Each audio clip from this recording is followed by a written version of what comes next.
welcome to this remarkably open-ended podcast because it is one of the rare times I do not know not only the questions that I'm not going to ask, I have very little knowledge about my guest, and whatever little bit I know now is 1.5 minutes prior to the recording that we were speaking, and I found it fascinating enough. So uh, the audiences are also going to enjoy this a lot. Welcome, Varun Sajde, to the show.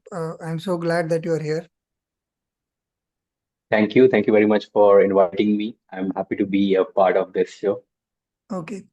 Uh, so, the little bit that I know of you prior to our speaking now, uh, is that like you like to travel and you quit your regular job and you've been around uh, to a couple of countries in the world. Can you tell us a bit about what that is? What were you doing and how did you shift to traveling and what are you doing presently?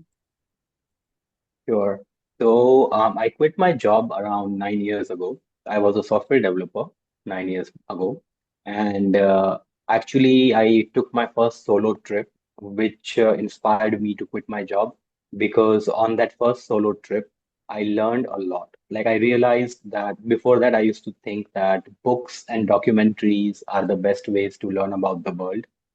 But that whole perspective changed on that trip because I felt that traveling is the best way to learn about the world. So then I quit my job and I started traveling some 8 or 9 years back. And in the last 9 years, I have been to 48 countries and all Indian states. So I just returned from Northeast and I visited Tripura, Manipur, and Nagaland, the last three remaining states. So now I have visited every Indian state and 48 countries. Now, currently, I'm a travel writer and I write about and I travel. So my travels are focused around tribal cultures, so Adivasi cultures, both in India and abroad, and then ethnic minorities, climate change, conflict zones. So something like Manipur, what's happening in Manipur right now. I went there, I spent 2 weeks to learn more about the conflict there. And when I talk about conflict zones, like I visit war zones, I visit Naxal areas, terrorist areas. I also visit areas controlled by like narco mafias or like drug lords to understand how life functions there. Because our imagination can only travel so far. So to actually learn about how everyday people go about their businesses in these kind of different areas, they're different from our areas. So I visit keeping conflict zones in mind. Then I also focus on wildlife and nature. So all my travels, or most of my travels revolve around these core things. That is very fascinating. And I think in one answer, you provoked some 8, 10 questions in my head automatically. So I kept jumping in my mind from one question to another. But one line you said to see how people live in these areas. Now, what I want to understand from you, as a traveler, when we go to a new place, that itself is a novel experience, an adventure of sorts. Uh, Even if it is organized properly, we go to a proper hotel and stay, but you cannot guarantee what kind of food you will get or whether you will get continued electricity if it's a little off the main grid. When already there is a bit of adventure involved, what prompted you to choose areas which are offbeat? And nature and wildlife, a lot of people do. So it's not really surprising there. Uh, but from software development, going to places which have conflicts of various types, right? Because you didn't only mention war zones, you also are mentioning tribal culture who find difficult to sustain themselves in their lifestyle in today's modern world. Uh, Right. can you tell us something about why and what prompted it, if possible? So yes, I believe that right now we live in the age of technology. So we think that everything is out there on the internet. But when I started traveling, I realized that there are a lot of blind spots. There are a lot of places, people, cultures that we are unaware of. And even if you Google it, you're not going to get a comprehensive picture, right? So that's how like it all started. It was all very natural. So when I started traveling, these were not my core focus areas. I was traveling, I was visiting every place, I was just like any other traveler. But then I started realizing, so I am a seeker of knowledge. So I love learning about our world because, like, to our knowledge, it's the only planet with life, right? And the beauty is that we don't have homogeneity when it comes to life, even when it comes to Homo sapiens. We are not one. As in, like, we are one species, but culturally, we are so rich and so diverse. So this is what triggered my interest in learning about tribal cultures, about conflict zones, about ethnic minorities जो हम अल्पसंख्यक समुदाय बोलते हैं जैसे India में पारसी लोग हो गए या और भी मतलब जो छोटी Hmm. छोटी कम्युनिटीज क्योंकि there is so much that we can learn from them. Like they possess this wealth of wisdom. It's a treasure chest. So when you like I'm talking about tribal cultures and ethnic minorities. Similarly, when as you mentioned, like your podcast is about human values.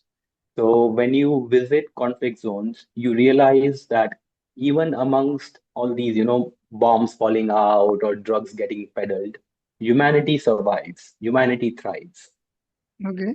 So it is like it's like I see it as seeking poetry in pain that how are people making ends meet? How are they going about their business? How are they, what is their feeling about that first cup of chai in the morning, or like standing in line to get bread, or having like trying to secure a future amongst all the chaos around. So you get to learn like a lot of human values. And when you meet these people, you get humbled. You realize that we are a very beautiful species. And even though, of course, like times are changing and, there's lot going on, but even amongst everything, humans do not stop being human. So that is what I seek. Just like you, like I seek knowledge, I seek values, I seek diversity. So Uh, okay, one completely offhand question that wasn't in my mind till this second itself. So, dramatic situations bring out uh, a bit of posturing in all of us. You are going to areas which are inherently, there is a lot of drama happening which may not be related to the individual per se, but there are forces beyond their control that are creating governments and peoples and entire populations and companies, corporates, you name it, the big right. entities. So there is already inherently a lot of drama.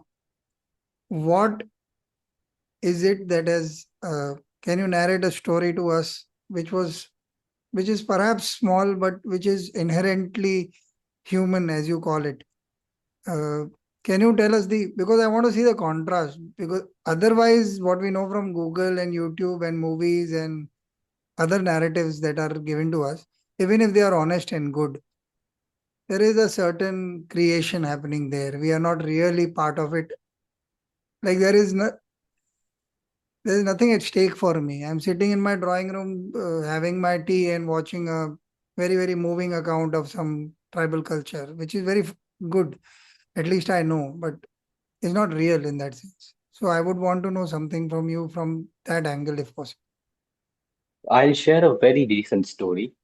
2 months back, third week of August, I was in Tripura, and Tripura had just witnessed its worst flood in 70 years.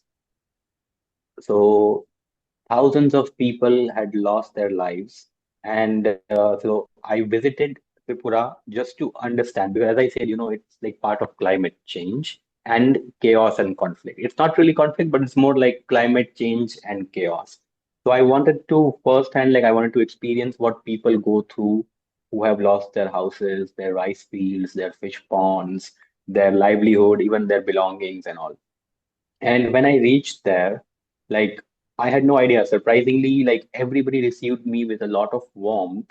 And one of the reasons was that nobody from mainstream media or mainland India, or nobody even from Tripura, like even from Agartala, like the capital area, had gone to talk to them to ask them what happened or what Mm. are their what are their requirements after this flood, how they can get back on their feet. So while I was doing it, so this was the third day. And on the third day, I visited this area called Riangpala. Now, Riangs are a tribal group, one of the 19 tribal groups of Tripura. And I was in this Riang village, and all around me, there were like flat houses, just like rubble, and up to six families. Yeah, six families. They spoke to me, they showed me around, and I have everything on video. I'll share it with you if you want. So they were like, sharing their story, what happened, how much they lost, how old the house was, and everything. And then after that, like it took about an hour or so. I'm talking to them, interviewing them. And there was one more thing that happened during the same time. So their paddy fields, their rice fields there was like 3 to 4 feet of mud or silt in their rice fields. So this is the rice growing season. So they had lost the rice crop. Whatever rice stored they had stored was also washed away by the river, was taken away by the river.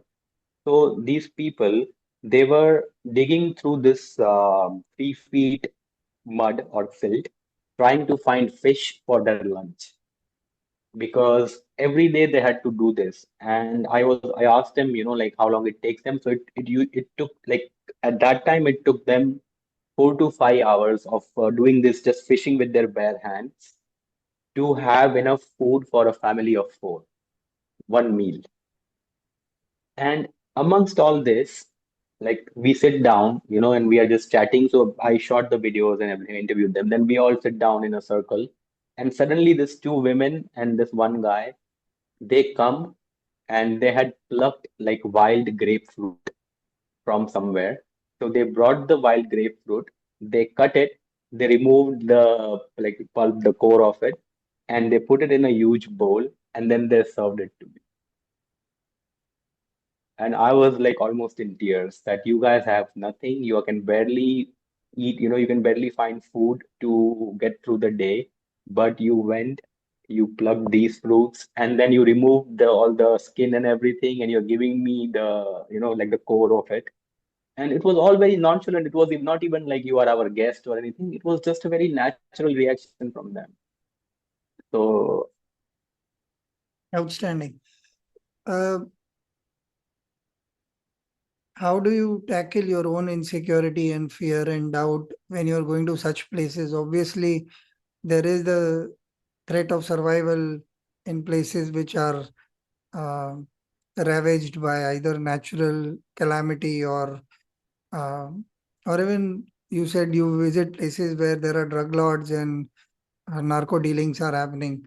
Obviously, this can be a very risky way to travel. What do you tell yourself? What are the initial fears? When the first time you did it, can you take us through your mind space? How did you find courage within yourself? What really happened? So actually, it all goes back to my very first trip that I took right after I quit my job. So I decided that I want to travel, but I don't want to travel in India because I want to go, like, I want to see a different part of the world that I'm not aware of. So I want to step out of my comfort zone. So I went to South America. And it was so like it was unplanned. There was no set plan that I will travel for X number of days or Y countries or anything like that. But somehow, naturally, I fell in love with the world. I fell in love with traveling. And before I knew, I had spent 1 year in South America. Oh, okay. So, and I learned Spanish and Portuguese to better communicate with them, to understand, to dive deep into their lives and cultures. So it just became like home, it became a second home. And when I was traveling through South America, um, coincidentally, because I don't plan much, I don't think much. So if I hear something, like I don't do internet research or social media research, even YouTube videos I don't watch if I'm going to some place. So I go with a blank mind. The only thing I do is I read books just to develop what I call like a non-physical understanding of the place. Because I want my eyes to observe everything. I want it to have a childlike experience when I'm going somewhere. Okay. So I had a few experiences in South America. In Brazil, I visited a favela. So a favela is like a slum area like Dharavi and all. So I ended up visiting a favela, and I ended up going to these favelas. They are like they're built on a hill, and the higher you go, the more dangerous people you encounter. So you have all the smugglers and human traffickers and drug lords and everybody living higher up the hill. And I somehow ended up there out of my own, like, foolish decisions. And then I was walking around and I spent about like 1.5 hours without any problem. And then suddenly these four bulky guys, shirtless bulky guys with like guns and knives, they just appeared out of nowhere, and they were like, "What are you doing here?" So now I knew that I was in trouble. But somehow it was a natural reaction or what, I don't know. I just said that, I heard that somebody makes, there is an old uncle and auntie, like a grandfather, grandmother age couple who makes really good cachaça. So cachaça is like local Brazilian rum. And usually, like, I always try to like come up with something like this because I knew that, these old folks, they make it. So they look at me and they're like, "You want to drink cachaça?" So I said, "Yes." Like, "Okay, come with us." So they took me to this old uncle and auntie's place, and we are drinking cachaça, like four bulky guys. And I'm talking to them, and we spent 2 hours, and we spoke like normal people. Like, to me, it doesn't matter what they do, because like when I'm talking, because they're also like us, circumstances made them something or their own choices. But like when we were communicating, they were sharing their life stories and everything. Then similar incidents happened in Colombia, when again, like without thinking, without doing enough research, I ended up in like one of this core narco and human trafficking area. And I even encountered some Indians there who are trying to enter the US illegally. So it's a long story. So I ended up going in their hub somehow. And I was surrounded by them. Again, in Nicaragua, I was surrounded by them. But every place where I found, like people who are into criminal activities or what we call like not so normal activities, like I never felt threatened because I was able to talk to them. I'm communicating with them. They are sharing their life stories, their dreams, their romances, their childhood tales. And you just feel like, yeah, they're just like us. So these experiences somehow, even at that time also, I never felt, I don't know, I never felt like fear or anxiety. But these experiences kind of removed that whole thing from my mind and life.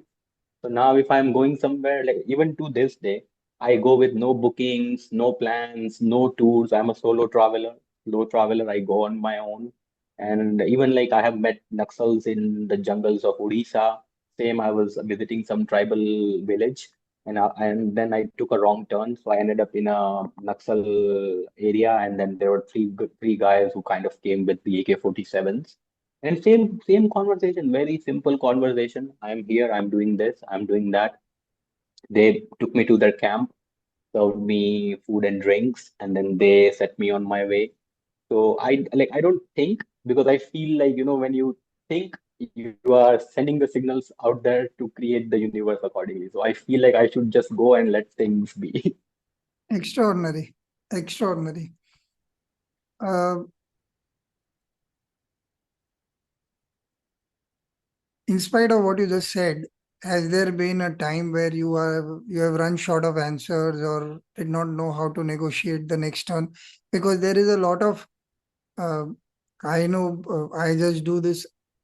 A lot of my life is also unplanned, as in when work wise, things that I do. But still, I am in a cocooned area because I live in the city and it's a very typical kind of life otherwise. And yet, there are so many things that happen uh, which are unplanned. In your case, though, you are going to geographies like choosing space and time which is not yours, where there might be language issues, where there might be other cultural issues, communication issues. Uh, has there been any time where you thought, in spite of everything, there has been a challenge that you did not manage to meet at that time? Has there been any episode like that? Yeah, actually, something like I would say that probably. the only worst travel experience of my life Hmm. happened approximately 11 months ago. Okay. Last November, around I think 23rd November, I was going from Morocco to Mauritania in West Africa.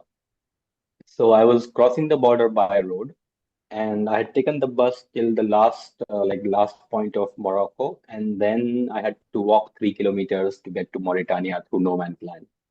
So I reached Mauritania, I got the visa on arrival, but when I went to get the stamp, the immigration stamp, somehow the chief immigration officer or the chief, I think he was the chief police officer, like what we call an SP or something. So he refused to stamp my passport. He's like, I will not allow you to enter Mauritania. And I asked him why, and he was giving me no reason. He just said that no, I will not allow you to enter Mauritania. So I told him that my Morocco visa has expired, so I can't go back to Morocco. I can't enter Mauritania. So what will I do? He's like, that's not my concern. So this incident took place at 1 p.m. Till 9 p.m., he made me sit there out in the sun. I mean, the sun sets around 7 p.m. there. So I had just 1 liter of water, no food. I had not eaten anything. And it was like really hot because this is like the heart of the Sahara. So Mauritania is all Sahara desert. So this was the heart of the Sahara. He made me sit out in the sun and he refused to entertain me. So at that time, I felt lost. I felt like I don't know what to do now. I had no internet connection. I had nobody to call, nobody to relay my message to or ask for help. And I was just sitting there, like in my head because I had a tent. So in my head, I had thought that if worst come to worst, I can pitch my tent in the no man's land between Morocco and Mauritania, try to find the internet connection, and then think about what to do next. But then I was just sitting there, and I think around 9ish, like my mind was shaky, like in the sense that I was like dizzy, or I don't even know if it was hallucinating, but I was like, at least I was starting to get dizzy because I ran out of water. So at 9, when they were shutting the immigration office, this other guy, he calls me, he's like, come in. So I go, he takes my passport, he stamps it, and he's like, get lost. As in like, go, welcome to Mauritania. So, so I hope that like answers, I mean, Oh, that yeah, kind of yeah. Yeah, more than even I did not know. Since you're here, I was presuming that the ending would be positive, but still, it was a fascinating story. So, yeah. one question here, uh, 1 p.m. to 9 p.m. Can you take us through your mind space? Because before that, you had some reasonable success having gone to certain places here and there. If you're mentioning 11 months back, is the story, and you've been traveling for 8, 9 years, that means you had a lot of success doing what you were doing. So, Right. state of mind was stronger. You don't have doubt or fear, even according to what you answered the question prior to this. What was going on in your mind for those 8 hours? In terms of, I want to know. So we have this self doubt. Sometimes we blame the circumstances, the people, the world is like this, and why are they troubling me? I'm here, I'm harmless. They should understand my problem. What was happening? How did you answer those kind of questions? Were there those kind of questions or were there none at all? So I was, first part was confusion because he was not giving me a reason, right? So initially it was confusion. I thought, so after like the first hour, I tried to talk to him. I tried to understand his problem or like his, what are his concerns, but he was not giving away anything. He was just like, no, you will not go to Mauritania. So it started with confusion in my mind. Then the second phase was Jugaad. So I told him, like, if you have any expectations, let me know. We can work something out, if you want any monetary exchange or anything. So he refused that as well. After that, I waited for the moment because I knew that either like he will go to use the toilet or he will go to read his namaz at a certain time. So now my idea was because he wasn't the one who was stamping the passports, he was the SP, he was the chief.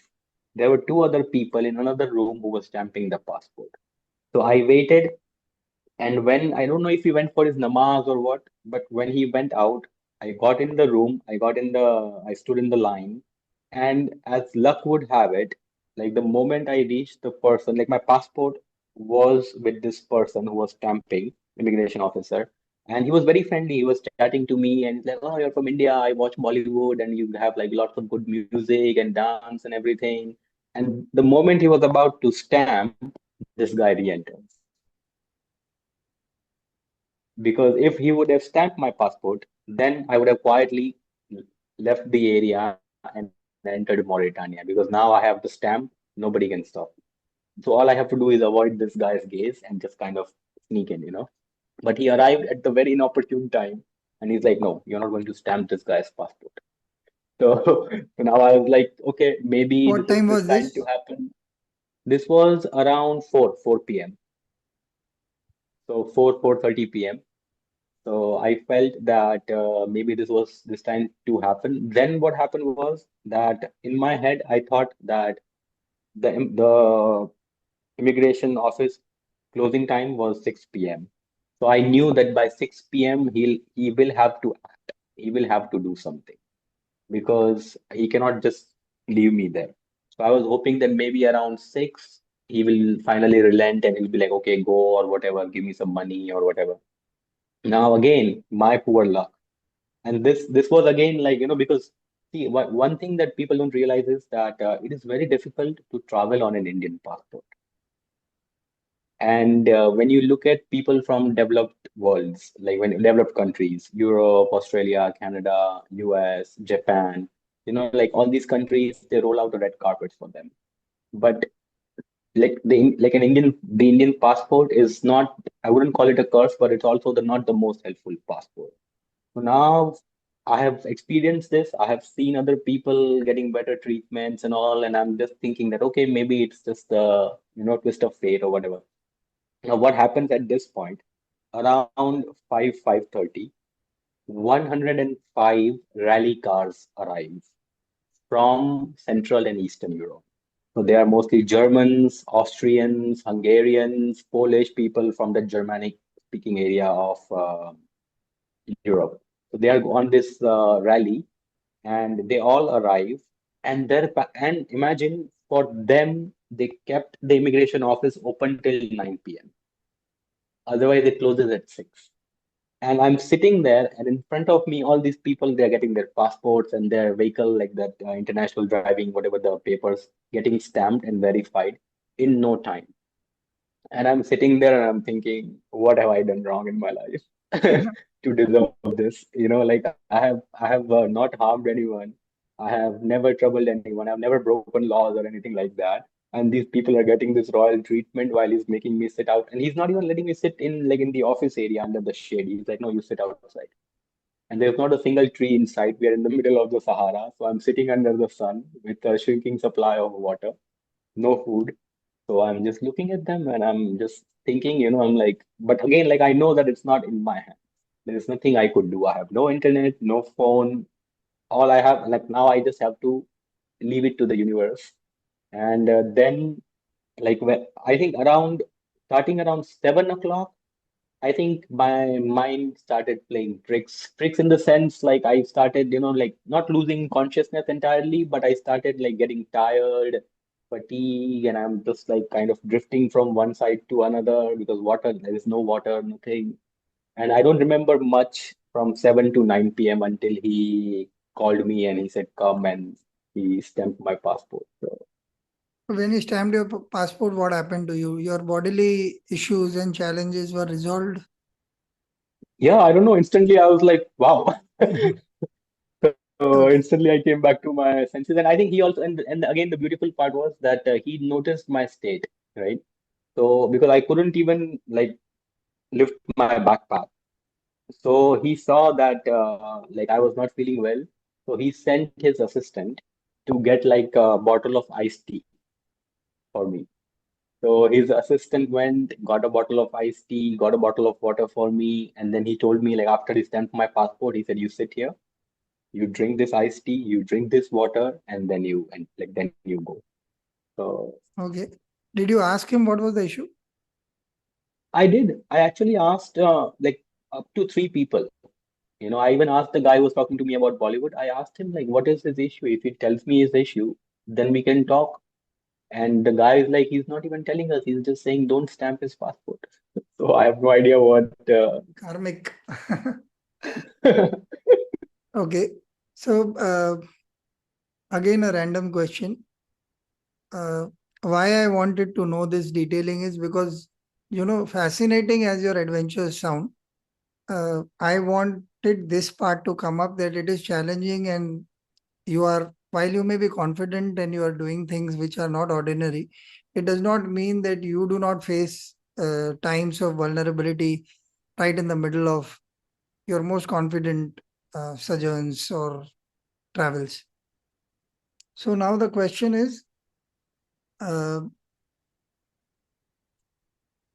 these 7-8 hours of whatever you described for us uh, have led me to question who you are in your most essentially challenging moments. So you use the word destined. That is what gave me my question. So do you believe in destiny, God, karma, universe? Uh, what's your go-to when you are up against the wall, and why? I'd say I believe in nature. Okay. So I believe in nature and the universe, like a kind of a hybrid of the two. So I'm not religious, I'm not spiritual. I don't like do I'm interested in religion, so I have read Vedas, Upanishads, Quran, Bible. So I have read these texts, even Buddhist texts, but more so for just the knowledge what they contain. Um, but I believe destiny also. Yeah, like I mean, I I believe in it, but not in the sense that it will like lead me somewhere, but more in the sense that things are happening. Things will happen, and we should not try to control them too much. We should loosen the strings, and we should let other forces take over. And these are higher forces. We don't. At least I don't know what they are. Maybe other people they claim they know. I don't know what they are. But if there are any higher forces, if there is Mother Nature, Mother Earth, universe, so I feel like the looser our strength, our own strengths, the more freedom these other forces have to take you to places, experiences, people. So, Uh, I might already know the answer to this, but still I'll ask you the question. Is it a benevolent world or is it a difficult world according to you? ah, I would say um, I I think it is. I think the balance of power is shifting from benevolent to difficult. I think more, I would say, self-centric forces are gaining more power over more harmonious forces or like more harmonious people. So somehow materialism, consumerism is on the rise, and this is something that I often tell people that we don't realize that our choices affect people who are living in vulnerable areas, people who are living close to nature, and who are living self-sustainable, benevolent lives. They are not affecting the world as much as our urban choices or developed world choices are. And I think I have seen it personally. It's very sad because I used to be the ultimate optimist. I have been around the world and I have seen humanity, I have seen people. But in the last 2, 3 years, I think I have started to go from being an optimist and idealist to being more pragmatic, where I see that we are changing the balance of power in the world. What is your view about yourself as a human being? Are you happy with who you are? Have you kind of known yourself a bit? Whatever. This is an open-ended question. I don't have any thought right now. Yeah, I think I'm very satisfied with myself. So I feel that I have experienced quite a lot, uh, and I had not imagined that I would experience all these things, you know. And when I say experience, because one of the core things is that when I visit these places, um, even though like I don't try, like I don't try to distance myself from the emotions. I try to connect. And especially when you go to some of these conflict zones, or like for example, I have met a lot of refugees who have been displaced due to various conflicts. So you tend to, or at least I tend to like grab their pain or absorb their pain. So it becomes very difficult, but at the same time, it makes me a better human being, because even though not directly but indirectly, I have felt and heard and understood their struggles. So, and I have experienced a lot of good things, a lot of painful things. I have learned a lot, and I feel like I'm someone whom, if you just like parachute me to any place in the world, I would happily go around. So I think at the end of the day, that's what makes me like happy and satisfied. That I can be anywhere, I can travel anywhere, I can talk to anyone and connect with anyone. Um, so a provocative question next. Uh, do you have any family, friends, and what do they think of this kind of person that you are? So I always say that like it's it's like they appreciate what I do, they admire what I do, but I don't think they approve of it, because and both and I actually I would say that I have lost a lot of friends too after I switched from, you know, like my like after I became a traveler and started living this life, because like we were going our separate ways, and I'm a very like blunt person. So if I see something, or like, you know, as I say, you know, consumerism, materialism. So when I saw them going down that path, I used to, you know, hold the warning sign that, you know, think. I always tell people, think, you know, before you make a decision. Don't make decisions instinctively, or at least kind of influenced by other people's opinions. So that led to a lot of losses in terms of friendship, but then I gained new friends also, and then I found friends across the world. So it was like a balancing act. As per family, I think, yeah, it's like I say that like my travels are like the Kashmir issue. I don't think that will ever be solved. It will keep going. So, Wonderful. Uh, one more question that came to mind. The problem with your stories is that so many questions run in my head simultaneously that I can't keep track of them. And it is so fascinating, even as a listener, just to listen to you and not think of anything to ask. Anyway, don't ponder over the question so much, but I'm saying what comes up the moment you say something. Um, Do you have, this is your chance to promote your channel if you have any. Do you have a video documentation of what you've been doing? And is there a channel that you want to talk about? Please feel free so that people on my podcast can also gain the advantage of watching some of the stuff that you put up. yes, actually, thank you for like this question or bringing this up. So I started off as a writer, and I still see myself as more of a writer. So I have a Medium page. So you can just search, you can Google medium.com/winds of travel. That Can you is spell it out? Yeah, WINDS, winds of travel. So like Gumakkar Hawaii. Hmm. So that is my name on Medium, or you can search with my own name as well, Varun Sachde. You'll find me there. So you'll find written articles or like written content there. Then in the last 2, 3 years, I have started creating YouTube videos, because People are reading less, they're consuming more video, and also I feel like video is a great medium for people to see. Instead of visualizing from my words, they can directly see and connect with people. So now I have started interviewing people in their own like natural setup, and just like how we are doing, no preparation, no list of questions or anything, just whatever that comes from the heart, from my Okay. end and from their end. Okay. So my YouTube channel is also with the same name, Winds of Travel or Varun Such there. And I do a bit of photography, so I'm on Instagram, and Instagram handle is Third World Storyteller, because I only travel to what like it's like kind of a ironic, sarcastic name because they all call us third world, Yeah. third world countries or third world people. So I only travel to developing countries or underdeveloped countries. I have not visited any developed countries. So no Western Europe, no Canada, Australia, New Zealand, or all of these countries, Japan and all.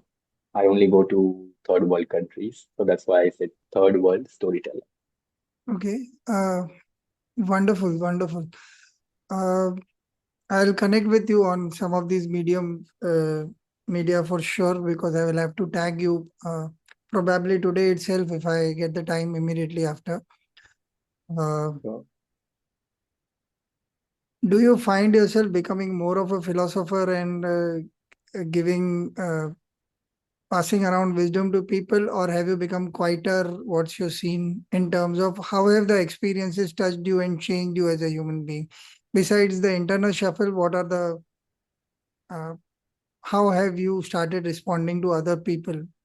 Like even the friends that you mentioned must have happened very early in your this that you started losing friends and you became more uh, obviously you're living with a quote unquote the third world stories and even for us people who understand we haven't really understood a lot of stuff. I need to admit that. So how are you as a person and what has this done to you? so I'm very vocal, but I also gauge the crowd. So if I feel that, so I even go to sometimes like colleges, universities invite me, so some kinds of interest-based groups, they also invite me to speak. So I love to share the stories because there is so much unknown, there is so much wisdom that I have gained and gathered. So I feel that by sharing it, one, I'm increasing curiosity in people's minds. Yeah. Two, I am like one is like again like the birth of curiosity. Two would be even the fact that some of them don't even know about these cultures, communities, and places. So it's like a brand new thing for them. The third thing is that there is a lot of misinformation or prejudice or half-baked information that floats around in in the world in terms of social media and internet. So I like to clear that out as well. And the fourth and most important for me is um, like my life, one of my life's goals is to conserve and preserve this wisdom, this tribal wisdom or this ethnic minority wisdom, and conserve and preserve that culture. And one of the best ways to do it is by increasing the respect amongst people. So when I share tribal cultural stories, that is my focus. Like I want to introduce people to how profound these cultures are, even though they don't have one of their biggest handicaps or shortcomings is that they don't have a written script. So that is why it's all oral. It's all in the mind. Hence, it has not been shared with the world. And hence, people, we think that they are primitive people or they don't have much knowledge, they don't have Yeah. proper structure. And a lot of the times people ask me like silly questions like, oh, what if they come with bows and arrows and all? And I'm like, no, no, don't like, it's not like what you imagine.